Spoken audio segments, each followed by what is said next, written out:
Hi everyone, my name is Junon. I have a health science background and I'm the author of the books Truth and Empathy, How to Find Your Soulmate, as well as Theta-Waves Meditation.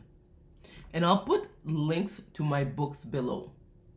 This video is about exploring the concept that God or the Lord does not lie.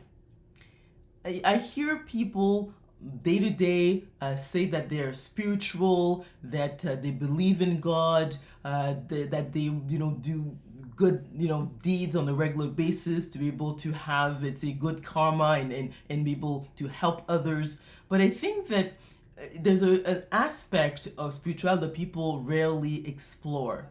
The hardest aspect of living on this plane of existence is that most people lie most of the time. If a person says that they are spiritual, what they would imply is the fact that they are aligning their lives with absolute truth, because God or the Lord is absolute. God does not tell white lies or say something just not to hurt your feelings. So if let's say your life is not aligned with absolute truth, well, there will be consequences down the road.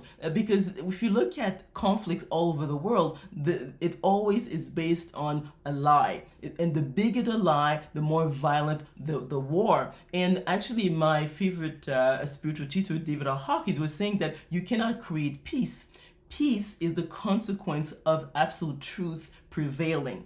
Human beings have been at war for about 97% of our history, which means that we lie most of the time. And those lies are serious enough that people take arms against each other. So all this to say is that if a person really is serious about spiritual growth, they need to tell the truth. As been explained to Hawkins in 2012, I've discovered that the body is your best guide to determine absolute truth.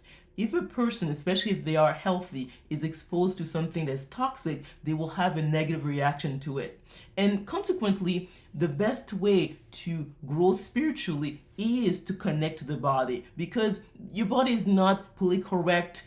It will always tell the truth, and at the same time, it is doing all it can to actually keep you alive. So in other words, it's your best friend and your best guide. So if let's say you tell a lie, you will see a drop in energy. Anything that does not support life, your body will react negative to you, especially if you are healthy. So your way to connect to the spiritual world is through the body, because we are inundated with lies and difficult to actually discern which is which. But let's say if you let's say eat something that is not healthy, your body does its own clinical law. You cannot lie to the body about what is good for it and what it isn't. So one of the best ways to go spiritually is to go inwards, and practice meditation is one of the best ways to accomplish that. And what happens is that over time, the more you listen to your body, the more you will to know if what you are experiencing is closer to the truth or a lie. There's a lot of pressure in society to follow the status quo, and the status quo is rarely aligned with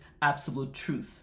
So let me know what you think about the content of this video by commenting below. If you like this video, if you learned something, please click on the like button. Also remember to click on the notification bell to be notified of other videos I'm going to be making. Subscribe to my channel, and we will talk soon.